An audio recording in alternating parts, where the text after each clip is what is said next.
Is my mic okay? I have. Yeah, you sound great.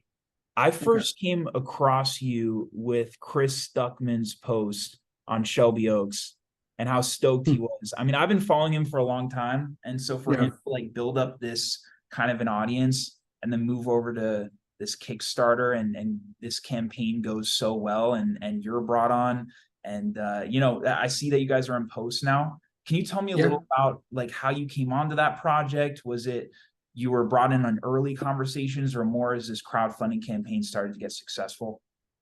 Oh no, I mean, yeah. I mean, I'm a part of the whole crowdfunding campaign. I mean, Chris and I talked about the strategic, elements of that. So, yeah, Chris pitched me at there's a festival and also called Fantastic Fest Mm. in 2019.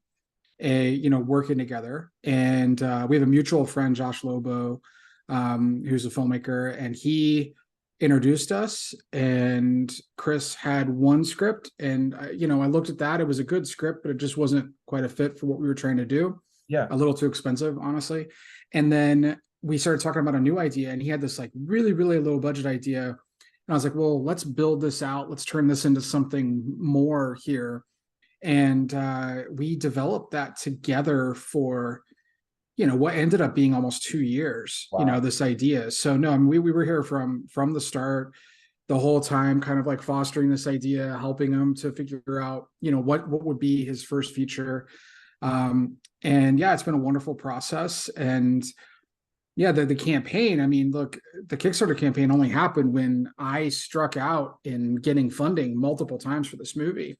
Wow. It was just people, and we were getting funding for other movies, but people were really hesitant to get behind a first time filmmaker that's a YouTuber, and it was like, is this really translate? Does this make sense?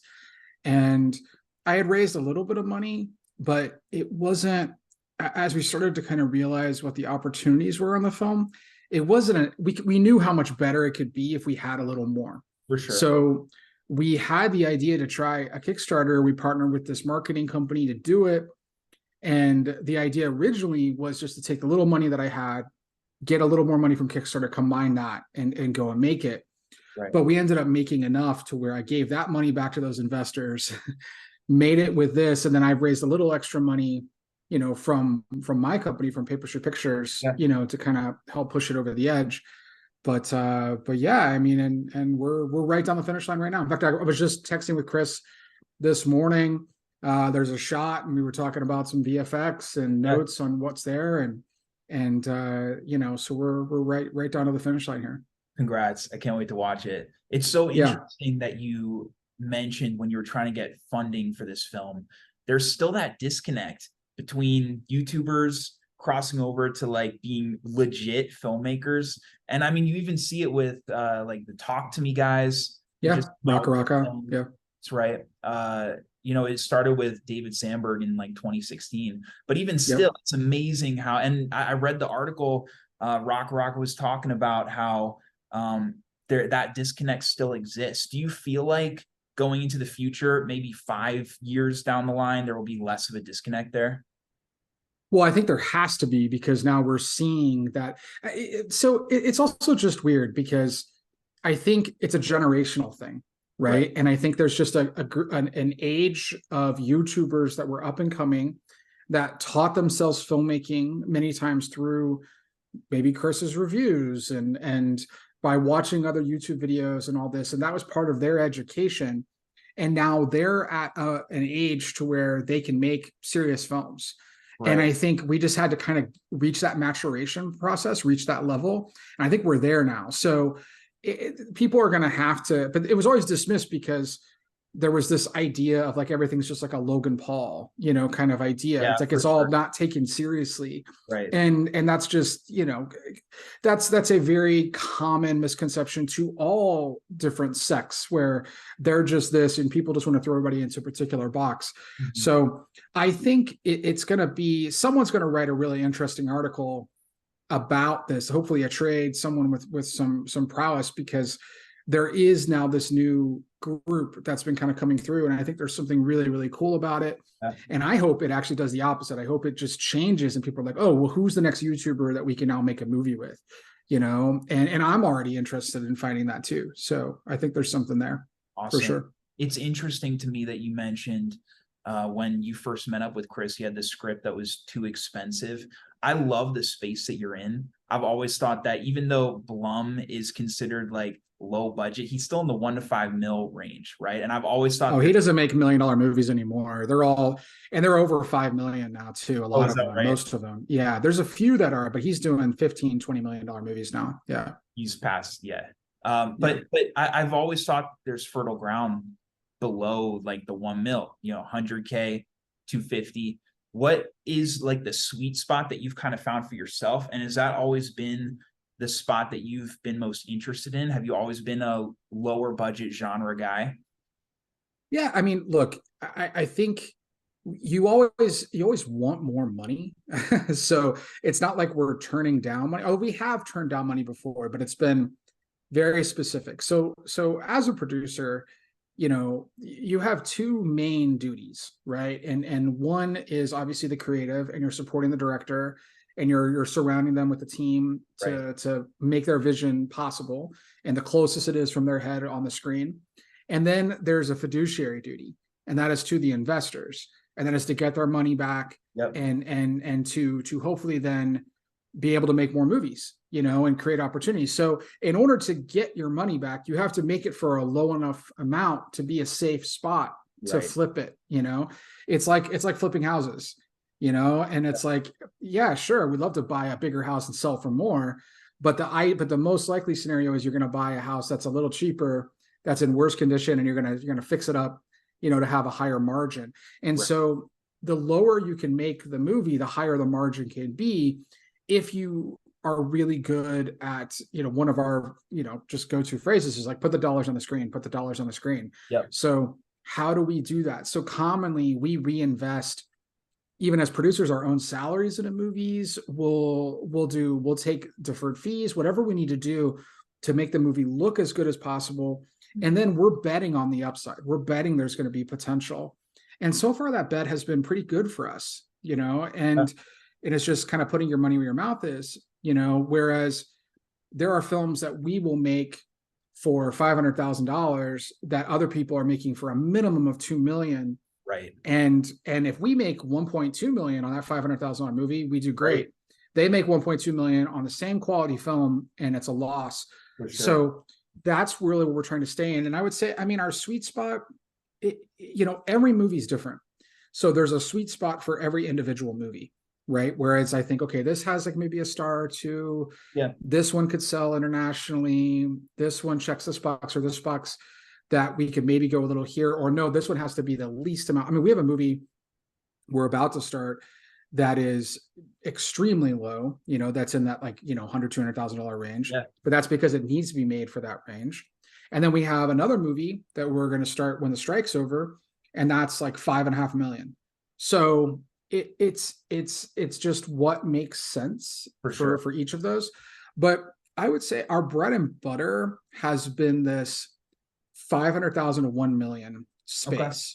We've made a lot of movies in there, and those have all been pretty successful, so that's kind of where we've been living in, and our investors have done very well by following that model. Easing. And as far as putting together a package that is attractive, that makes sense within that budget range, are there certain things or pieces that you look for? Like, are there certain patterns that you found throughout your career? As in, okay, we have this 500 to a mil, like, let's get one talent for this number of days, or like, are there certain pieces that you found make the most sense for a package like that? Yeah. I mean, look, it's like really specific to that movie, but I'd say for the most part, we're trying to have high concept ideas so the movie can feel bigger than it is. So, we produced a film called The Artifice Girl, small sci-fi film. It's really just people talking in a room for the most part, but the movie feels a lot bigger than that because the ideas it's talking about, and there's a gravitas to it. And then in that movie, we brought in Lance Henriksen, who I had a relationship with prior. So we brought him in. It was like sci-fi. I was like, this makes a lot of sense. Like Lance Henriksen in this role, and it's dealing with artificial intelligence, which he was an AI and alien. I thought it was kind of cool. Yeah. So a lot of that, worked really well. And then that film's been a very big success for us. So, and Franklin Rich, who's about to be a superstar, the writer director that we're super proud of. And so, you know, it's so for that one, it was okay. I want to get a star for the last act. Right. We want to make it for the least amount we can, but you're talking about these big ideas at a timely time, right? With what's going on with AI and what's going on with the world, that made sense, right? So it's always genre. I mean, that's the number one thing. We're not making just a drama or a comedy. You know, I mean, we love those. I mean, Paul Thomas Anderson's, you know, my favorite filmmaker, so I'm definitely into that. But there's the horror, thriller, sci-fi space. You don't have to have as big as stars to make those things land.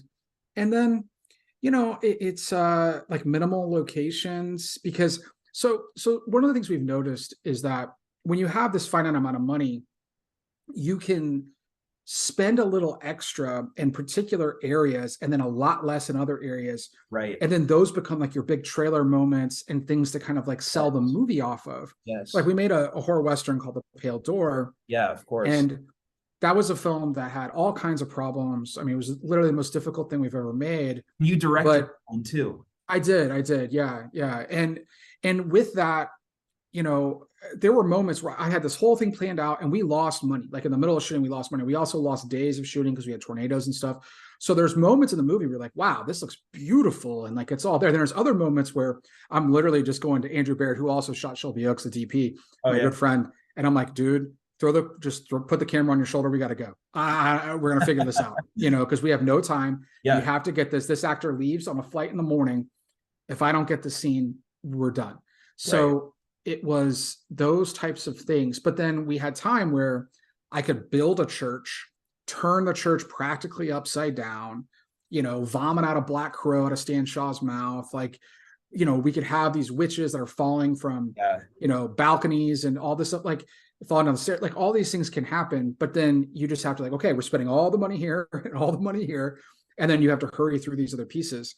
So if you can strategically do that and say, this is our set piece, we're going to spend money on this. Shelby Oaks, we're doing that with, like, there's a prison scene that's at the Shawshank prison, you know, so we're really going to invest some time and energy and money into that. And we have other scenes that are simpler and they're in a house. So we're able to move through those quicker, you know, and just be more dialogue focused.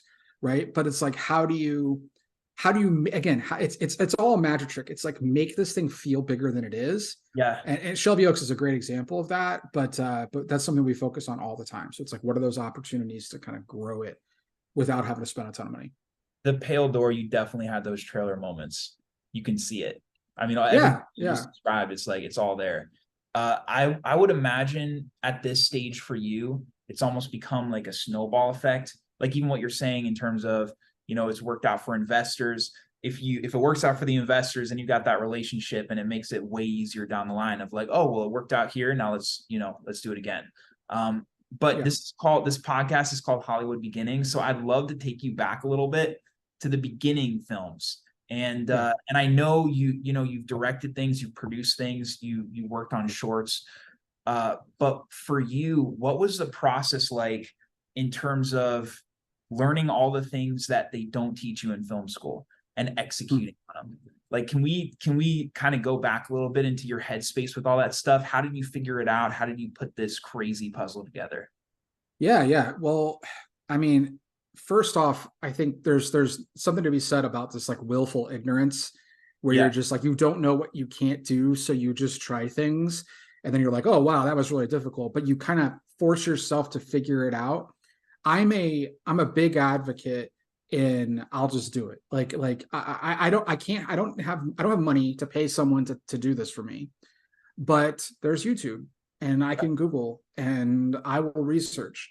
And so it started out with, you know, I had to teach myself website design, which I never thought would happen, how to make decks. Like, you know, I've become pretty good at InDesign and Canva and all this. And I make a lot of our decks. I mean, I literally was making a deck last week, right? So I'm still doing this, right? I'm still not paying someone for it, because I know how much money they're going to cost. And I'm like, I can just do this thing. So that's how it goes, right? So I'm learning those things. And then I think there's so many logistics that people get afraid of, because they're like, oh, I don't know how this works. I don't know how to work with SAG or this, or I don't even know how to get the tax credits or the rebates or whatever. Right. And to me, that's just lazy. Like, everything is there for you. There are opportunities to figure out how to get your movie made. You just have to be willing to do the work and figure it out. So Right. literally, I did that. Like, every day I was reading, I would click on Deadline and the Hollywood Reporter. I'd read the latest articles. I'd read about what was being purchased. I bought tickets to, so there's a thing called the American Film Market Right. in Santa Monica. There's a European film market in Berlin. And these are basically the places where films are bought and sold. And AFM in Santa Monica, it's in November-ish every year, is a pretty awful place. Like, I gotta be honest. Like, I once, now that I've been there a few times, I'm like, this is where films go to die. You know, it's like people on their last legs, just like, just like clawing to try and they're bringing like has-been film stars around, and and they're the like whole glossed. vibe is kind of, It's just not for me. But I will say, I still looked at this as, okay, I want to make movies.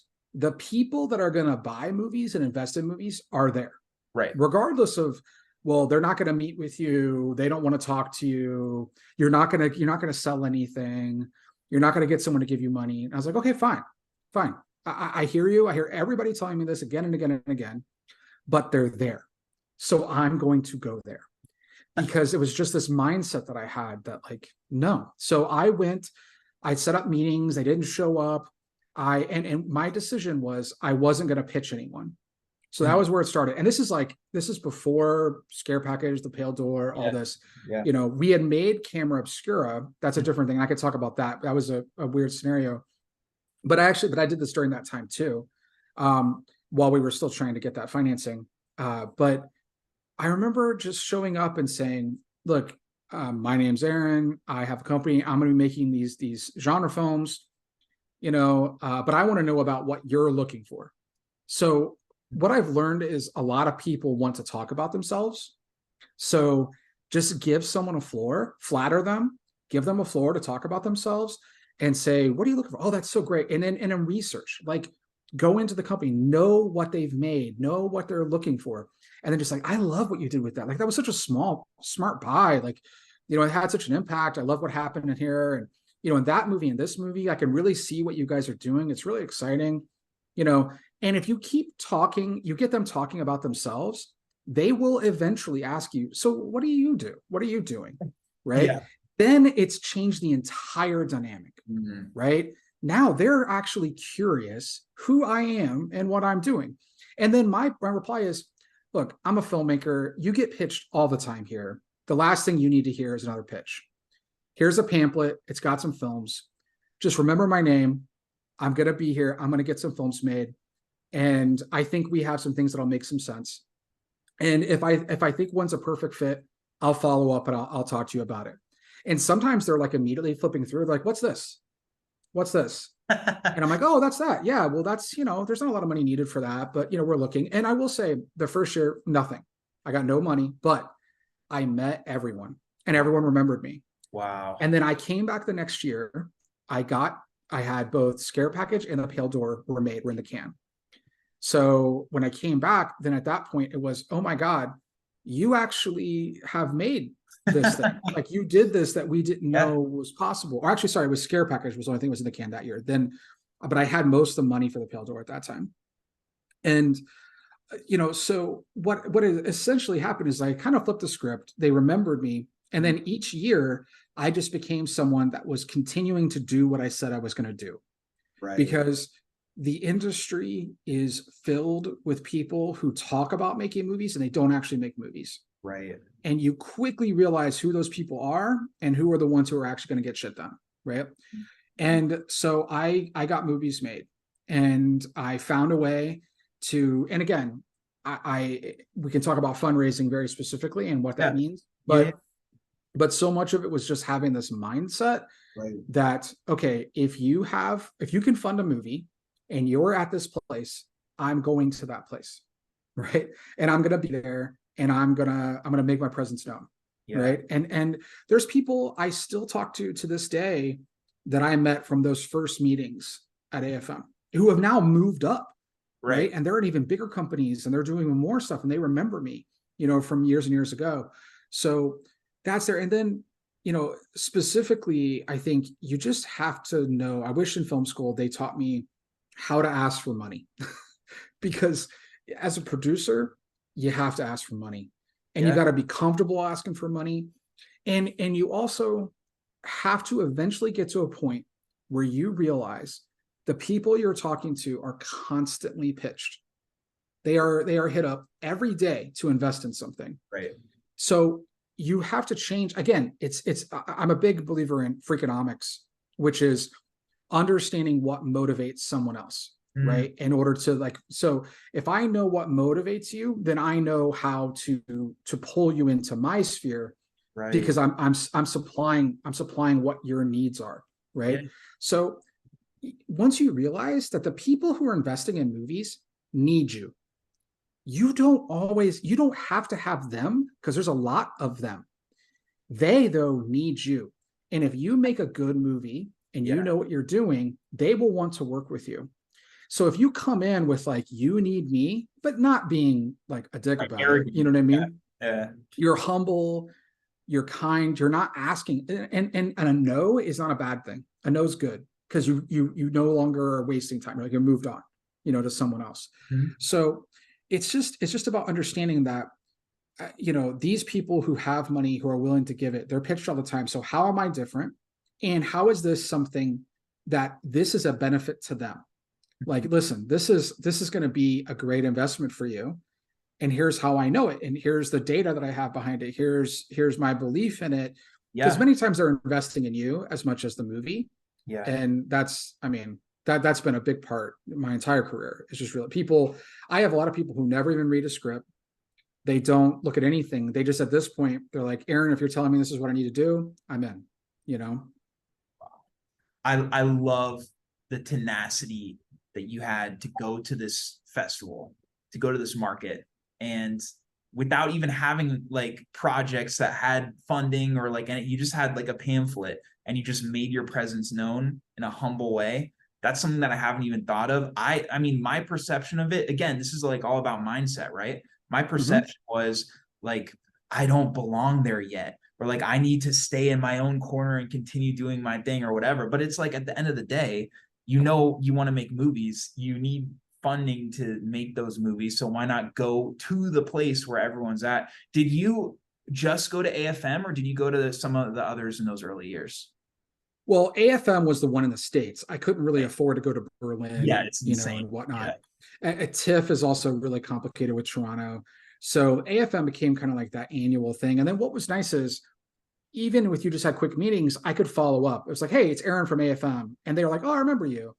Right. And that just separates you from everybody else from that point forward, right? So it just kind of creates this different opportunity in your follow-up, which I think is what all this is. You're just planting seeds, right? And you have to go back and water them over years, right?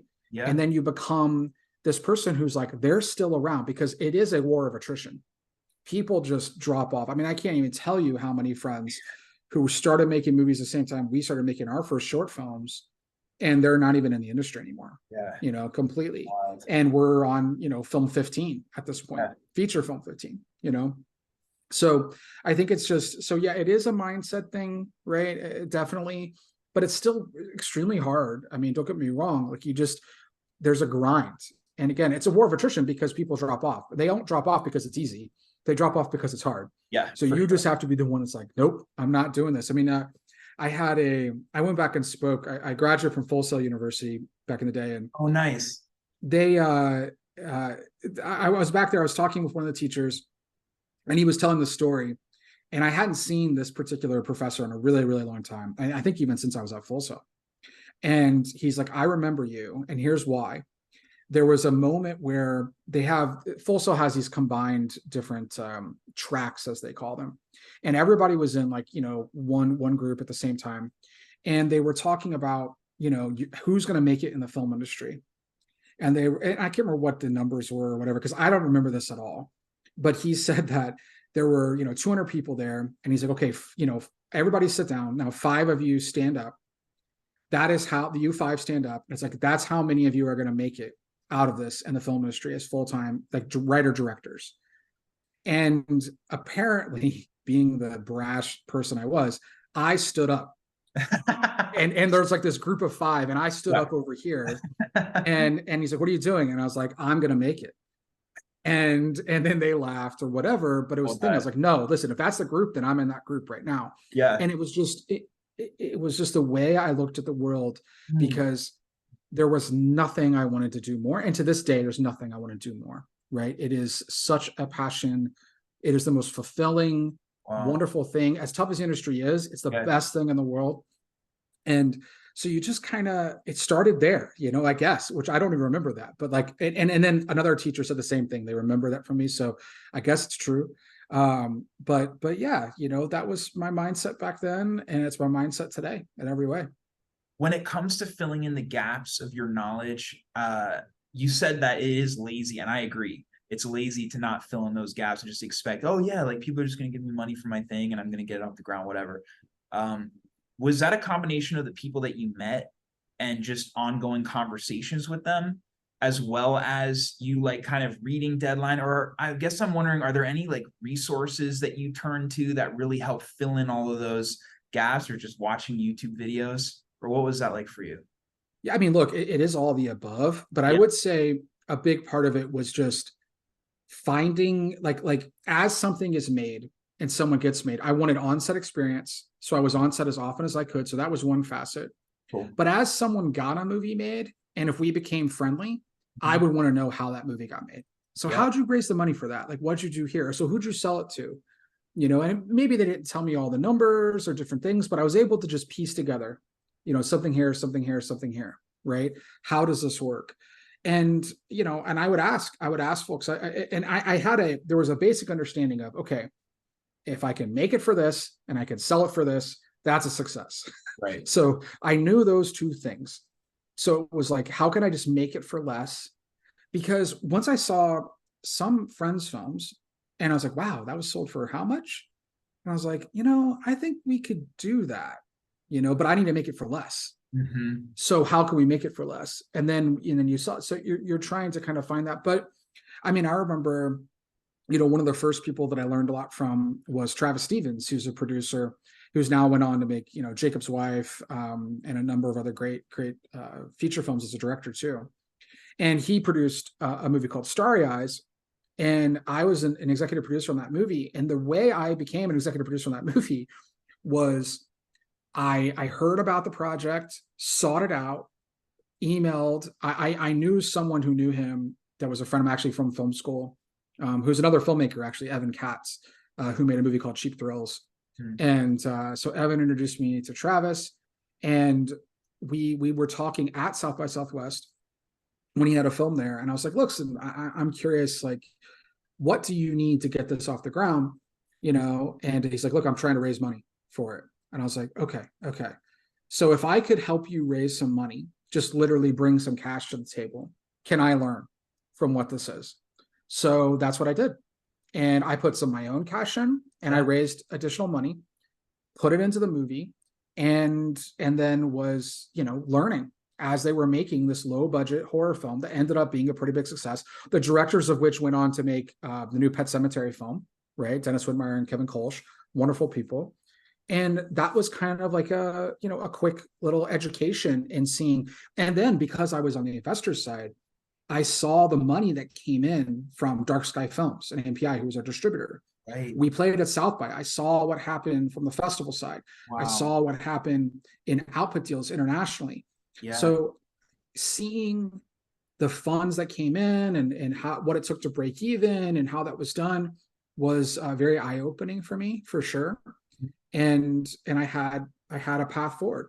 It was like, okay, I see a way that this could be done. And then from there, I mean, look, I've paid for masterclass every year for 5 years. Yeah. I still do the masterclasses all the time. I go back to the Aaron Sorkin one for writing. Oh, yeah, that's a great one. I just did, there's Neil Gaiman has a really fantastic one on writing and world building. Uh-huh. There's just Scorsese. I mean, Scorsese stuff's like quick, and the Spike Jones or Spike Lee's quick, but there's the Sorkin one in particular, from a writing standpoint, because I'm also a writer, is just beautiful. And so I'm just constantly seeking out, how are you doing this? Right? Like what's happening? And I think, and then I've also forged relationships with sales agents, distributors, Yeah. marketers. Like, I mean, we just, with The Artifice Girl, even this, another example. So that movie we privately financed, we sold to XYZ Films, and they're our distributor. Awesome. I knew that distributor. I've known him for a while, James Shapiro. And when we talked with James, I was like, listen, I want visibility. So when you're distributing the film, I want to see how you're spending on marketing, how you're spending on this, what it is you're doing. Where normally with a distributor, you don't get that access. Right. It's kind of thrown over the fence, and you're just like, I really hope it does well. Yeah. But this allowed us to say, listen, spend a little more, because there'd be a marketing cap that you negotiate. And everybody's always like, make the marketing cap as low as it possibly can, right, because a distributor is just going to spend, screw you over, throw away money. Yeah. But that's not necessarily true. Okay. If I think it's a good rule of thumb to start with. But with The Artifice Girl, we were seeing results. Mm-hmm. So we saw that, look, the iTunes charts we're top 3 sci-fi indie, drama. We're, Amazon charts, we're doing really well. We see the revenue coming in.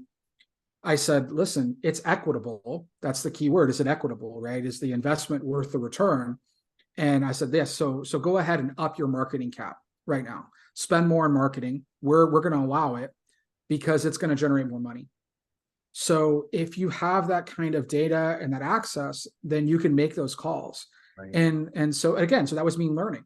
I was learning, like, how does an indie distributor work? How do they partner with this marketing company? How much money are they spending on that marketing versus this marketing? What marketing actually works and doesn't? Yeah. Because all of that is information that, I'm just adding to the tool chest, of like things, and like, what are ways to get access or get the film out in different ways.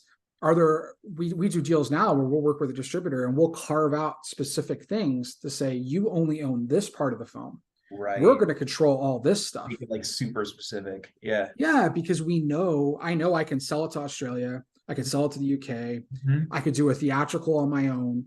Yeah. Terrifier, those guys, when they went with Iconic Releasing, that basically was a self-release.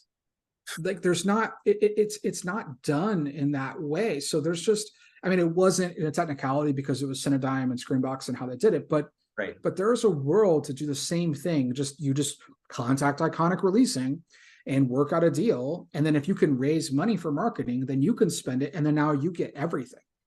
So anyway, there's just ways, and you're still partnering with your distributor. You're not fully self-releasing, so it's just, I'm constantly, I just want to be ahead and know what's going on. Right now with the strike, I'm reading every day. I have a group text chats with multiple people.